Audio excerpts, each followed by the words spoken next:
Well, here we are, ladies and gentlemen. It is good to see your faces, even though I can't see them. You know, I wish that I could. That would be really cool, as if like I could just see all you guys when I make videos. That'd be wicked. But I am glad that you've taken some time out of your busy day, your busy week, come hang out with me to watch this video. I know a lot of you guys that are new to the channel are thinking, what is this guy doing? Why is he standing in his garage? And I'm standing in my garage because for the people who've been around the channel for a while, you guys know that, you know, I got Bobby, I got Berkley, we got Kitty. We've seen all those animals, but we've added 2 more animals to the family, and we have actually 2 baby turkeys.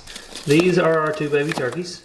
As you can tell, that one's crazy and that one's not. We don't have names for them yet, but I just caught a wild hair and decided that I wanted a couple baby turkeys. And so I got me a couple baby turkeys. If you guys have ever raised turkeys before, please go down in the comment section. Leave me some comments about turkey raising and let me know about it. You know, I got the electrolytes in the water, got the high protein feed. Obviously got them a nice little place with a heat lamp. I have done chickens and ducks before, but I've never done turkeys. So I'm kind of just treating these like I treat my chickens and my ducks, and they did all right. And we're gonna see what happens with these little dudes. But I need 2 things down in the comments. I want names for both of them. I don't know if they're male or they're female, so make them gender neutral, I guess, here in 2021. And if you got any tips on raising turkeys. But without further ado, let's go out to the beer barn and let's start talking about bed fishing. So before we get any further into the discussion of bed fishing, there's one thing that I have to tell you guys and to make very, very clear. That bed fishing is an awesome opportunity to get to interact with fish and get to see fish do things that you won't get to see them do any other time of the year. And it's also a great, great opportunity to learn about fish behavior and kind of see how fish interact with you and with their environment and with baits in their bed, and just kind of get them to, you know, show their body language, their gills flaring, their fins flaring, turn their bodies certain directions so they can see, so they make themselves look bigger. It is just a really, really cool opportunity to interact with bass. But this is also a very, very important time of year for fish in general, for bass specifically, because that's what we're talking about, bass on beds. But you know, these fish need care. They need to be taken care of. They need to be, you know, not stressed out as much as possible. And so, you know, if you're not about bed fishing, don't go bed fishing. If you're about bed fishing and you're here to watch this video and to talk about the baits for bed fishing, awesome, but treat those fish with respect. If you do catch a big fish off the bed, snap a couple photos, get a weight, and then put that fish back in the water in the direction of her bed or his bed, so that he can get back in there, or she can get back in there, and she can tend to those eggs, she can finish that process, and she can have some baby bass that will be able to be fished for years to come. And that for my kids and your grandkids' kids and those kids and all the generations to come will have fish to go out there and catch off beds, just like we were going to talk about today. So let's get into this. Let's talk about some bed fishing baits. All the baits that I talk about today will be linked down below using Tackle Warehouse affiliate links. Go click those links, go check them out. So my first one, and this is the bait that I've caught more bed fish on than any other bait that we're going to talk about today, is going to be the old Deadly Nedley, or the Ned Rig. The Ned Rig is just a bed fishing tool for me that, like I say, I mean, it's just caught so many fish. I think what's really deadly about the Deadly Nedley and deadly about the Ned Rig is just the size. You know, it's a bait that's small, it's non-intrusive, but you can still look like all the little things that bass don't like on their beds, whether it be bluegills or crawdads or perch or bait fish or a variety of other different little creatures that'll get on a bass's bed. You know, there's a different Ned Rig for every situation. Right now I've got on the little Ned Ocho by Strike King. I've used the Ned Rig baits by Z-Man. I've used the Ned Rig baits by Strike King that are in different shapes other than just your traditional, like, you know, straight tail worm. I've used the little crawl baits. I mean, there's just so many different options within the Ned Rig family to look like so many different things that you can put something onto that bed enough to make those fish irritated enough to want to eat it. And another thing is, when they do eat it, it is such a small, compact little package that when, you know, they do decide to suck this thing up or decide to eat it or decide to move it or decide to attack it, whatever they decide to do to get this thing off of their bed, that most of the time they're going to get that thing into their mouth, and you're going to be able to get a good hook to them with that Ned Rig and be able to put those fish into the boat. And just the Ned Rig overall, I think, is such an effective tool on a bed that I don't know if a ton of people are using it. You know, I think a lot of people think bed fishing and they think 50-pound braid and white creature baits, but the little deadly Nedley, you know, is something that you can get in, get out, and get a lot of fish put into the boat. The only downside being the fact that it is on a spinning rod, that you are using lighter pound fluorocarbon, lighter pound test. You know, you're not able to get them out of the jungle with this bait. So if you're in a situation, you know, where you're dealing with these fish that are way back up in just the nastiness that you're trying to get out of there on a bed, obviously don't opt for the Ned Rig first, opt for something different. But if you're dealing with a lot of fish like I deal with, you know, sand bottoms, rock bottoms, they're not around a whole bunch of stuff, tie on the Ned Rig and you'll be able to put a ton of fish in the boat. One tip I do have on the Ned Rig is I love to fish some kind of bright chartreuse color somewhere on the bait, and this is for two reasons. Number one, it helps me to be able to see. So you guys can see I've dyed the tail of that bait in some chartreuse. You know, so if a fish does eat that thing and that chartreuse disappears, obviously that thing has got that bait in its mouth. I'm going to be able to set the hook on. But then number two, I think that sometimes that little bit brighter chartreuse color, that flash of something, can get those fish to want to eat that thing. And this was really proven to me last year when I was up in the great state of Michigan doing some bed fishing for some big smallmouth.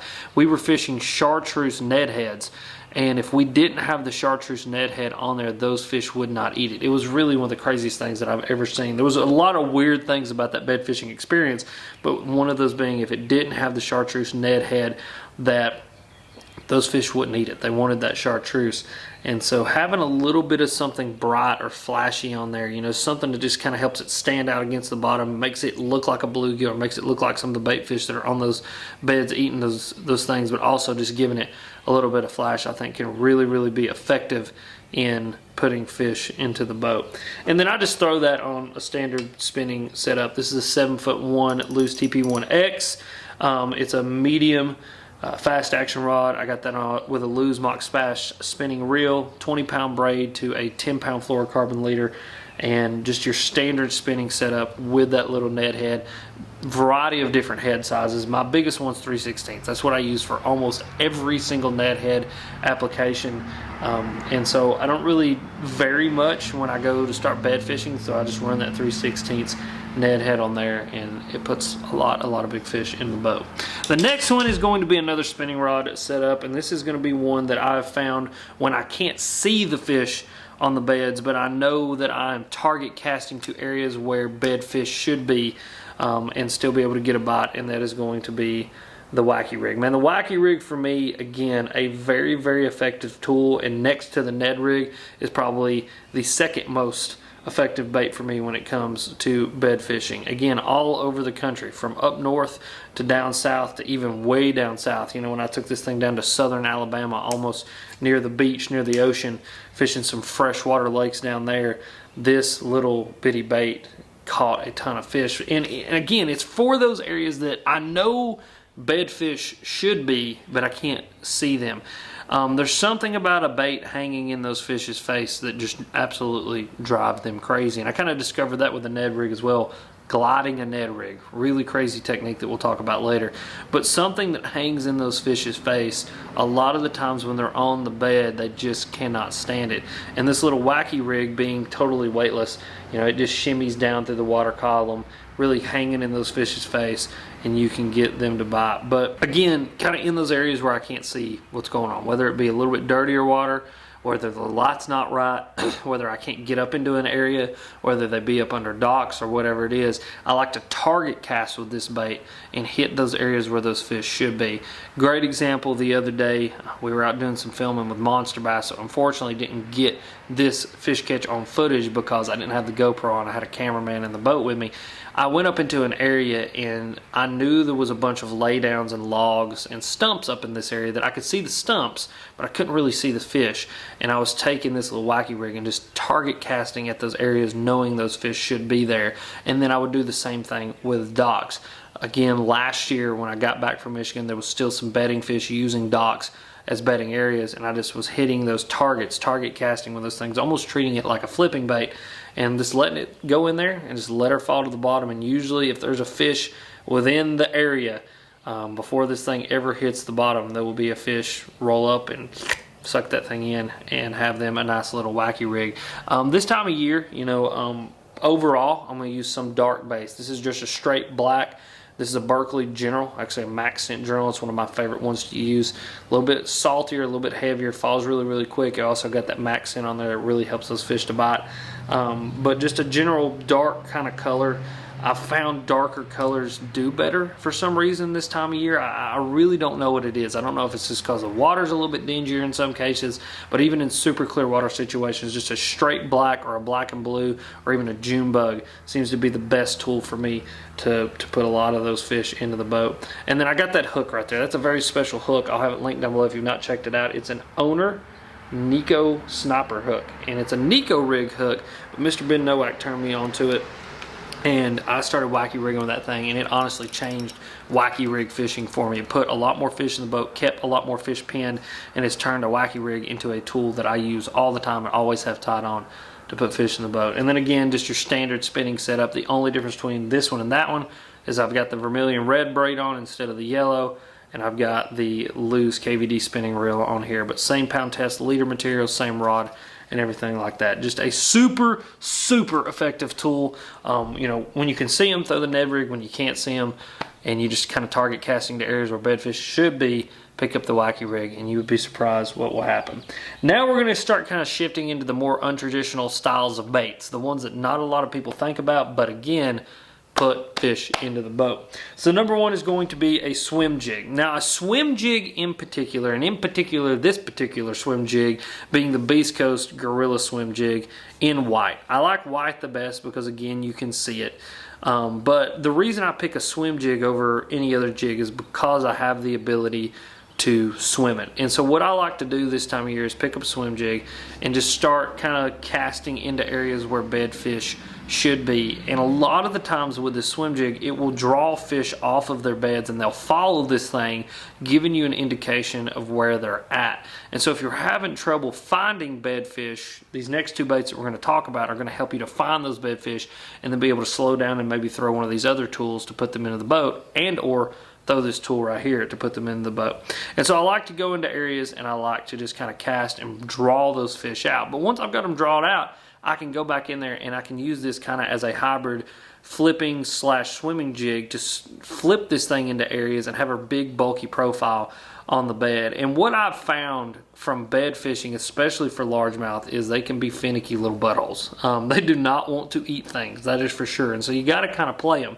And so, you know, say I'll pick up the Ned Rig, I'll cast that bad boy in there 10-15 times and he just doesn't want anything to do with it, or he's pushing it or blowing, doesn't have anything to do with it. I'll pick up the Wacky Rig, cast it in there, kind of let it hang in its face, see if he wants to eat that. And I've noticed if you get him agitated with one of those two things enough, and then you put something as big and as meaty as a jig in there, you know, this being that Beast Coast Gorilla Swim Jig, full skirt, everything like that, that they'll attack this thing with a vengeance, and you'll be able to put those fish in the boat. And there was several times last year on a very clear lake near me, very pressured lake near me, that I would switch back and forth between the Ned and the Wacky, the Ned and the Wacky, the Ned and the Wacky. And then when I finally got her where I felt like she was super pissed off, I'd flip that jig in there and sure enough, clock it, and you can put them into the boat. So a swim jig is a super effective tool because not only can you find the fish with it, but then you can slow down and you can use this thing just as a big, bulkier presentation, something that's got a lot of bulk, a lot more disturbance, something you're going to be able to drop right on that bed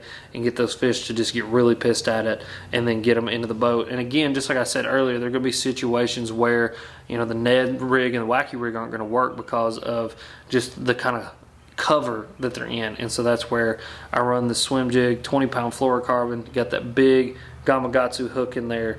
Again, Beast Coast Gorilla Swim Jig, this thing is built for battle, and so you can put it into the nastiest stuff. You can run braid on it, you can run heavy fluorocarbon, big heavy rods. You don't have to worry about this thing bending out, and you've got a big nasty hook to clock them right in the top of the roof of the mouth with, to be able to get them out of whatever they happen to be sitting in. And so, like I said, the next two baits are going to be those baits that are going to help you to find those fish.